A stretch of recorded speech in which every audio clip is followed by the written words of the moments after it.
उपचुनाव की तारीखों का ऐलान किए जाने के बाद केरल की वायनाड लोकसभा सीट से प्रियंका गांधी वाड्रा को प्रत्याशी घोषित किया गया है, जिसके बाद नेताओं की प्रतिक्रिया सामने आ रही है। इस बीच योगी के मंत्री दिनेश प्रताप सिंह ने एक सोशल मीडिया पोस्ट लिखकर अपनी प्रतिक्रिया दी। उन्होंने अपने पोस्ट में लिखा, अंततः लड़की लड़ नहीं पाई और भाग ही गई, वहां जहां लड़ना ना पड़े, बूढ़ी जो हो गई।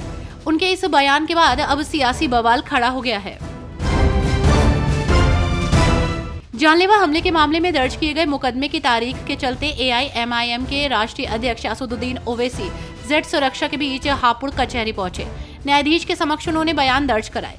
आपको बता दें कि मुकदमे में तीनों आरोपियों के बयान दर्ज हुए हैं। सुरक्षा के मद्देनजर कचहरी परिसर छावनी में तब्दील रहा।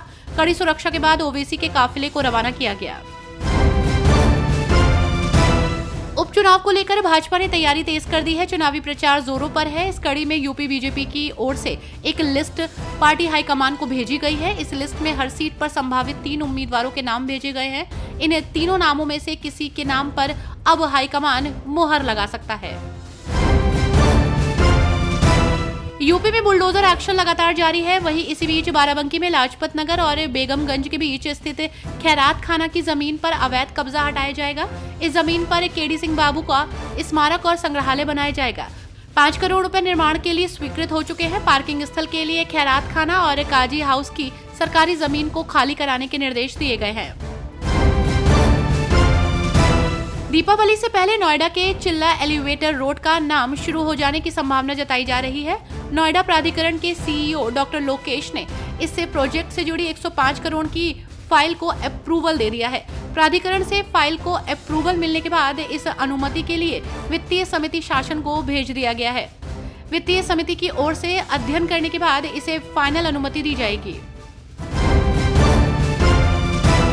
UTS ऑन मोबाइल ऐप से यात्री अब घर बैठे अपने मोबाइल से टिकट बुक करा सकते हैं। QR कोड स्कैन के माध्यम से अनारक्षित और आरक्षित श्रेणी की धनराशि का भुगतान कर टिकट पा सकेंगे। यात्री पहले स्टेशन से निर्धारित दूरी के अंतर की UTS मोबाइल ऐप के जरिए अनारक्षित टिकट बुक कर रहे थे, लेकिन अब दूरी की सीमा को हटा दिया गया है। यूपी विधान परिषद सदस्य श्रीश चंद्र शर्मा के नेतृत्व में आए शिक्षा मित्र संघ के पदाधिकारियों ने आज मुख्यमंत्री योगी आदित्यनाथ से मुलाकात की। मुख्यमंत्री योगी ने मानदेय से जुड़े मामले में विभागीय मंत्री से बात कर सकारात्मक निर्णय लेने का आश्वासन दिया। शिक्षा मित्र काफी दिनों से मानदेय बढ़ाए जाने की मांग कर रहे हैं। इसके लिए वो लखनऊ में आंदोलन भी कर चुके हैं। बहराइच हिंसा को लेकर सपा लगातार भाजपा पर हमलावर है। इस बीच समाजवादी पार्टी के राष्ट्रीय महासचिव शिवपाल सिंह यादव ने इस घटना को लेकर भाजपा सरकार पर निशाना साधा। उन्होंने घटनाक्रम पर दुख प्रकट करते हुए कहा कि पीड़ितों में दंगाइयों का भय व्याप्त है। प्रदेश का हर व्यक्ति अपने आप को असुरक्षित महसूस कर रहा है। चारों ओर अराजकता का माहौल है।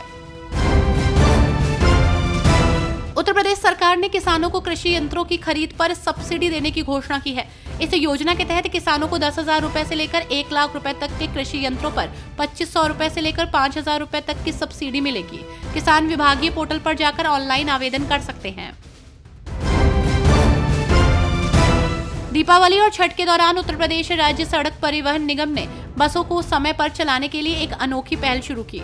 सभी 118 डिपो प्रभारियों को सुबह 5 बजे बस पर उपस्थित होकर बसों का परिचालन शुरू कराना है और बसों को रवाना कराते हुए सेल्फी पोस्ट करनी है। इससे यात्रियों को समय से बसें मिलेंगी और शिकायतें भी दूर होंगी।